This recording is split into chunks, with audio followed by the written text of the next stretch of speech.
Hey, friends, followers.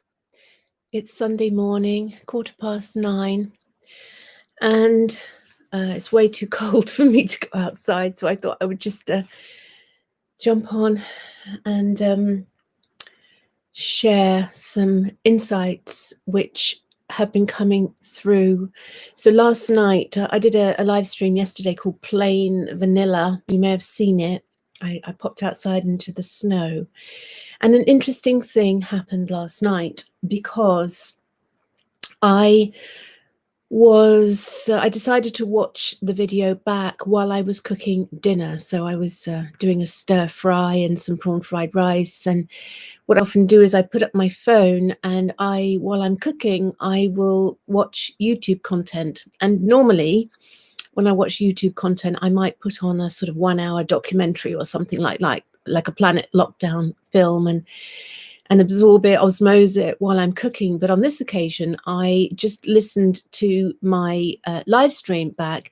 Hello to everyone who's watching. Hi to Missy and Leah.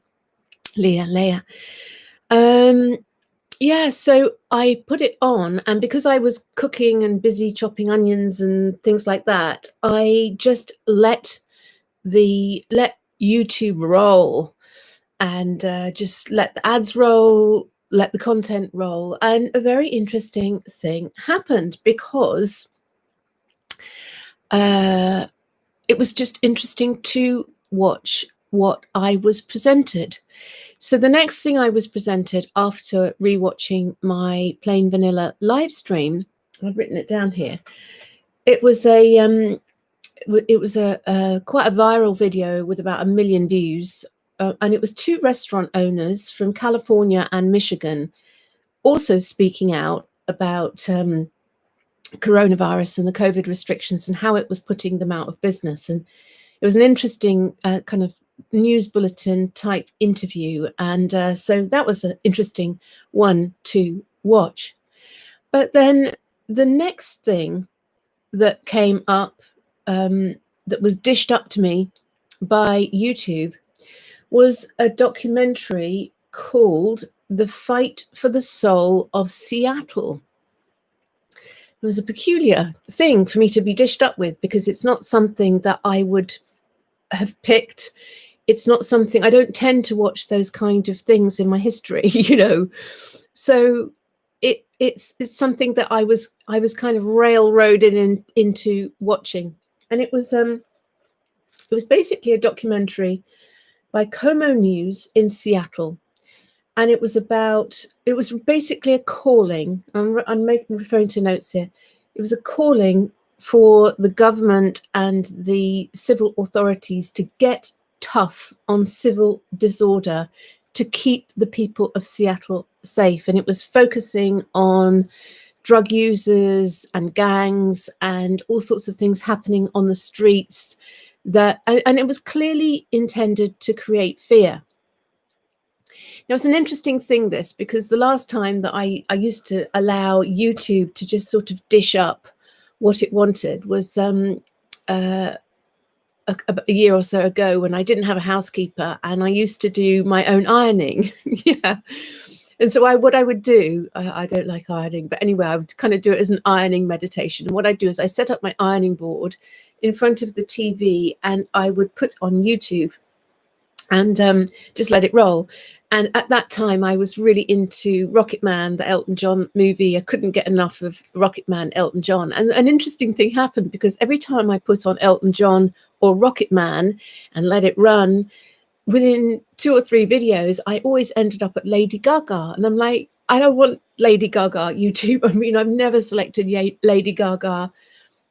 I don't want Lady Gaga. I want Elton John and I want Rocket Man. Give me more of that content. But no, I kept ending up at Lady Gaga. But of course, it's being bought. The airtime's being bought, isn't it? So I thought this is interesting because, as you know, I've got an accountancy background. I'm quite interested forensically in delving into things. Hi to everyone who's watching. So I thought, let me just have a little look about who created this content, The Fight for the Soul of Seattle. So it was being broadcast by KOMO News in Seattle, local broadcast station. So who owns KOMO News? Let's have a little look at that.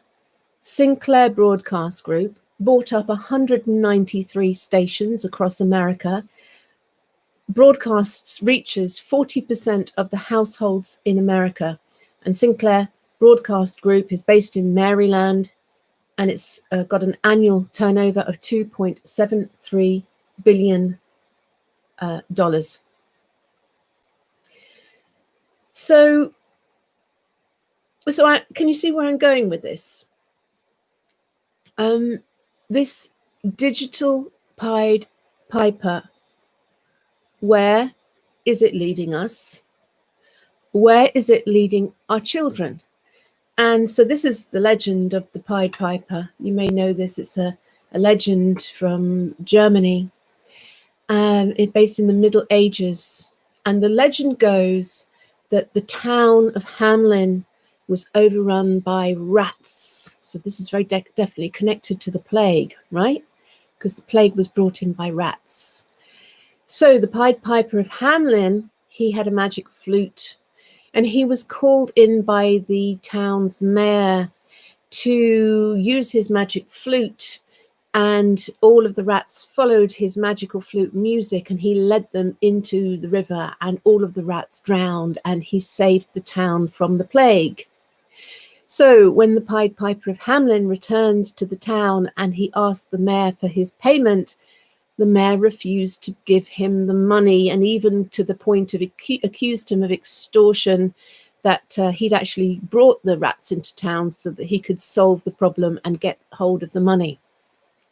So the Pied Piper of Hamelin went away, and he came back on the next Saint's Day when all of the townsfolk were in the churches praying, and he played his magic flute, and all of the children came out of the houses, and the children followed the magic flute. And there are three different ends of the legend, three different variants of the tale. One of the variants is that he led the children into the river and they drowned. Another one was he led the children into a cave. And the third was that he held the children to ransom and he returned them after the town gave him all of their gold. And the only children left over were deaf and disabled children who couldn't hear the message, and they were the ones that told the townspeople what had happened. So it's an interesting legend, that one, isn't it? The Pied Piper of Hamelin. So we have a digital Pied Piper right now, folks. We have a digital Pied Piper. And we have to start questioning, because, I mean, my kids, they're on YouTube the whole time. They're on TikTok and not so much on Facebook. They're not so into Facebook, but they're on all of these social media sites the whole time. Where are our children being led by the digital Pied Piper? Now, I just want to add one last thing to this, because just to complete on this, where are we being led? So I was led from speaking out against COVID to other people speaking out against COVID to civil unrest, and how the local authority needs to clamp down on the people who are not obeying the rules, because we need to keep our streets safe. We need to keep the people safe. So the authorities need to clamp down on the ones who are being disobedient. So this is quite a dangerous message, isn't it, folks? And just pause for a second and wonder why that message is we're being digitally Pied Pipered into that kind of messaging. Because this is, I mean, this global master plan, the unfolding of the global master plan, it's always being fed in. So back in the summer, it was being fed in that there would be a second wave, and we were being psychologically prepared for the idea that there would be a second wave, and boom, hey presto, in September, October, oh, there's a second wave. We're going to have to lock you down again. So we need to watch very carefully where we're being led, where the digital Pied Piper is leading us. So this is an interesting one, isn't it? This idea that there's civil uprising, there's civil unrest, we need to clamp down, we need to have more command, we need to have more control, we need to get tougher on the ones who are not obeying the rules, who are putting everyone else at risk. Because this is the next stage of the plan, isn't it, folks? Because what's going to happen, and it was very evident in the discussion of the two restaurant owners in Michigan and California, because they were talking about their staff being on the edge of poverty, not having enough food to buy Christmas presents, to keep their families safe. The restaurant owners were talking about being put out of business. This is the next logical unfolding of what is going on, that when this fully hits, when people start going out of business, when their money runs out, when the government subsidies run out, when people start getting desperate, people start getting hungry, what's going to happen next? Because hungry people are angry people. There's going to be uprisings. And so the next logical thing is, whoa, we've got all this uprising. We need to clamp down on it. So we need to be very careful of this next phase in the global master plan. We need to be very careful because we can see what's coming, can't we? We can see that there's going to be this uprising is going to be used as the justification to roll out tighter policing, more surveillance, more command, more control, more lockdowns, more curfews. This is the next stage of the plan that is going to unfold. I just want to finish on one final thing about this. And it's a very interesting one, and I don't want to go on too long. I know it's Sunday morning. I'm live streaming this as well, so at the risk of having it taken down by YouTube, like my elephant in the room video. And but there's a different quality to when I live stream to when I record direct to a camera. And I love the fact that there's so many of you watching. Some great comments coming in here, and I will have a look at those later. Too many for me to comment on, and I don't want to lose my train of thought. But I just want to talk about one aspect of this thing about what's going on in Seattle and the streets of Seattle, and in particular drug misuse on the streets of Seattle. It reminded me of my training in trauma and trauma healing, and a book by Dr. Gabor Mate, who's one of the world's leading experts in trauma healing. And he spent, his expertise was rooted in his time in Vancouver, where he was a doctor at an addiction center. And he became an expert in addiction. He wrote this book, In the Realm of the Hungry Ghosts, Close Encounters with Addiction. It's a very fascinating, quite traumatizing read in itself of how people fall into addiction, and actually how addiction is a resource, because most people, if they don't have a resource, they would probably be dead by now. That's one of his observations. And Dr. Gabor Mate, what he says about addiction is, don't ask why the addiction, ask why the pain. Don't try and clamp down on and try to command, control someone who's got an addiction problem. Try and understand the root of the addiction. Try and understand the root of the pain. And this is the challenge we have at the moment, because we have a huge number of people in our society who are not only traumatized, maybe from their childhood, but they're being extremely traumatized by what is being enforced by governments. The trauma of lockdown, the trauma of not being able to see your loved ones, the trauma, the fear, the not being able to hug people, the not being able to meet your friends. Now, a lot of us are very resourceful and quite independent and quite able to cope. But imagine all of those people who can't cope, who are finding it difficult to cope. I was watching another Planet Lockdown film with Pam Popper, an amazing woman who is an expert in understanding the medical sector, and she talks about medical tyranny. She was saying that 25%, it's been surveyed in America, 25% of the young people in America under the age of 18, teenagers basically, 25% are considering taking their own life because they can't see a future, because they're depressed, because they can't see their friends. 25% of our youngsters are considering exiting this life and taking their own life because they can't bear to live. I mean, this is serious, folks. This is serious. And I also want you to consider that addiction is not just about booze and drugs.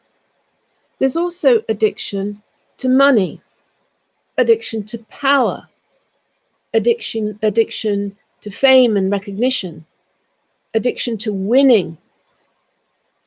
And if you look at all of the people who are at the highest level in their field, 99% of them, if you look at them through the eyes of trauma and you research, you look at someone like Bill Gates, for example. I did a live stream on this in Facebook about a year ago. I investigated the childhood of Bill Gates. He had a highly driven father, I think a lawyer, who was also in the military. I might be confusing him with Donald Trump. It's a year ago that I looked into it, but he had a very, very demanding, driven alpha male father. He also had a highly critical, controlling mother. There was an incident in his childhood when he was like 7, 8, 9 from memory, where a freak tornado ripped the roof off the garage of his home. Imagine the shock trauma of that as a child. That sudden incident where nature suddenly rips the roof off your home and you don't know what the hell's going on, and and terror is created. And that kind of terror creates fear around nature. And when you have fear around something and you've got deep trauma around it, what do you want to do? Try and control it. Try and control nature. This is what trauma has us doing, because trauma inherently makes us feel unsafe. So we start attempting to control things because we want to feel safer. So I'm just asking you to consider that all of these leaders and the people who are behind this, the chief executives, the founders of these big tech companies, the big pharma companies, to get to the top of one of those organizations, you need to be highly driven. And I know this from my own journey through business and entrepreneurship, starting a business from nothing and growing it into a multi-million turnover company. That takes a lot of energy and a lot of focus. And it was only later, when I went on my spiritual path, that I realized that what was driving that engine was a deep need to prove myself. And it was kind of rooted in this childhood of having 4 brothers and being quite bullied, and I'll show you. And it's quite interesting. My older twin brothers, one of them is an actor and the other's a businessman. So hold on, younger sis, how does she get her revenge? She becomes an award-winning businesswoman with a multi-million turnover business, which totally eclipses anything her older brother has ever created. And she also becomes TV famous to eclipse anything her other older brother created. But this all happens on a subconscious level, folks. This is how trauma plays out. So what we're dealing with here, the people behind this global master plan, and it's probably a small group of capitalists and people at the top of big tech and big pharma, and all of those leaders, people like Boris Johnson, they're all highly driven, highly traumatized people. And because I'm a mother of 5 sons, I always tune in to the little boy inside the man. What was that little boy like? What was Boris Johnson like as a little boy when he was mocked and teased and bullied at school, and when he didn't fit in and he was a bit short and dumpy and he wasn't the top of the class? How did he finesse that? How did he do his I'll show you? So childhood trauma leads to highly driven adults. And when you have trauma, what happens is your heart freezes. It's the only way you can survive. You create a wall in your heart. And so you go into the mind and you're not in the heart and you can't feel anything. You can't feel anything. You can't feel empathy. You can't feel pain because it's frozen. And so as you start to work with your trauma and you unfreeze that trauma, you start to fully feel everything again. You start to bring everything back online. You can fully feel, and that's how you bring back online your intuition, tuning in, using your body as an instrument. And you can start to really feel the energy of other people, situations, messaging, tuning in. So that's why a lot of the time when I'm watching YouTube, watching political broadcasts, I'm not watching with my eyes and listening with my ears, I'm feeling with my heart. What's truly being said? What's truly going on here at an energetic level? Because what is truly needed is a healing of this deep underlying trauma, because it's that deep underlying trauma which makes it so easy for us to be triggered into fight or flight. And the third one is to freeze, to dissociate, to detach, and sometimes that can be very good. Just switch the media off. Just retreat back into your safe space and pretend it's not happening. So this is why I oscillate. So sometimes I'm just I just step back and I do my prayers and my alignment and I go into nature and I come back to 0 point. And from that place of 0 point, then I come back into engaging again. Because if we cut off and we step back and we dissociate from what is going on, we are leaving the field wide open for a future for ourselves and more especially for our children that is going to be horrific. And that is why it is so important that we stand up and we speak out. Now, last night I did a live stream called Plain Vanilla, and I invited you to join me on some free Zoom webinars, Zoom calls that I'm going to be holding periodically during 2021, just as a resource, just for us to get together, to share ideas, information, as a support group if we're feeling out of alignment and we need the support of the group. I really feel it's important for all of us who understand what's going on, because this is only going to get worse, folks, as this bulldozer comes through. And this is part of a global master plan, so it's going to unfold and it's going to get worse and worse and worse and worse. That's my sense on it.